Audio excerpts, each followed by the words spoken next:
Hello, restaurant style Chinese chicken fried rice ఇంట్లో చేశానండి. చాలా టేస్టీగా కుదిరింది. ఇందులోనే ఎగ్స్, చికెన్, అన్ని వెజిటేబుల్స్ కూడా యాడ్ చేయొచ్చు.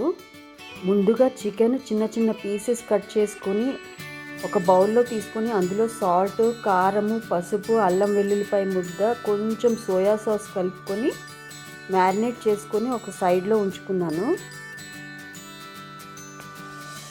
ఒక 10 to 15 మినిట్స్ ఉంచుకుంటే సరిపోతుందండి. ఈలోపు వెల్లుల్లిపాయలు చిన్న చిన్న ముక్కలు కట్ చేసుకొని ఉల్లిపాయ, పచ్చిమిరపకాయలు, capsicum, carrot, cabbage, spring onions, వీలైతే బీన్స్ కూడా వేసుకోవచ్చు. చాలా టేస్టీగా ఉంటుంది. ఇన్ని వెజిటేబుల్స్ ఉంటాయి ఇందులో.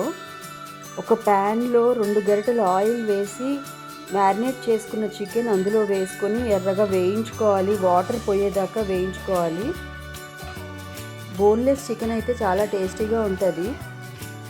బాగా వేయించుకొని సిమ్లో పెట్టుకొని మూత పెట్టుకోండి. వేరే ప్యాన్లో క్యారెట్, క్యాప్సికమ్ వేసుకోండి. వెజిటేబుల్స్ ఎక్కువ క్రంచీగా ఉంటేనే బాగుంటాయండి. ఈలోపు చికెన్ చెక్ చేసుకోండి. చికెన్ రెడీ అయిపోయింది.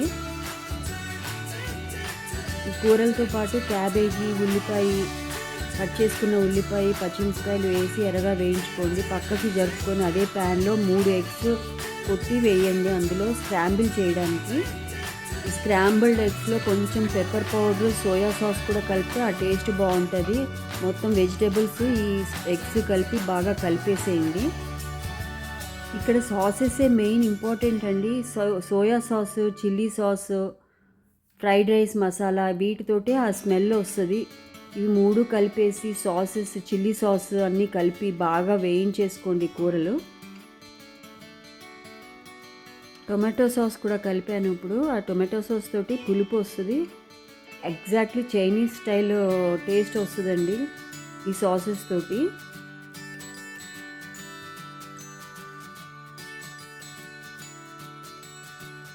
ముందే రైస్ రెడీ చేసుకొని పక్కన పెట్టుకున్నాను. ఆ రైస్ ఈ కూరల్లో కొంచెం కొంచెంగా కలుపుకున్నాను. రైస్ అంతా వేసుకొని ఈ విధంగా కలిపేసుకుంటే రెడీ అయిపోతుందండి. బాస్మతి రైసే యూజ్ చేయాలని ఏం లేదు, మామూలు రైస్ కూడా యూజ్ చేసుకోవచ్చు.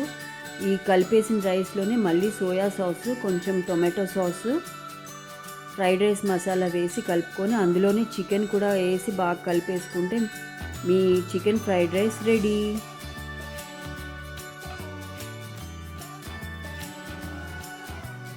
స్ప్రింగ్ ఆనియన్స్ వేసుకొని గార్నిష్ చేసుకొని పిల్లలకి బౌల్లో వేడివేడిగా ఇస్తే హ్యాపీగా తింటారు పిల్లలు. మీరు కూడా ట్రై చేయండి. Bye bye.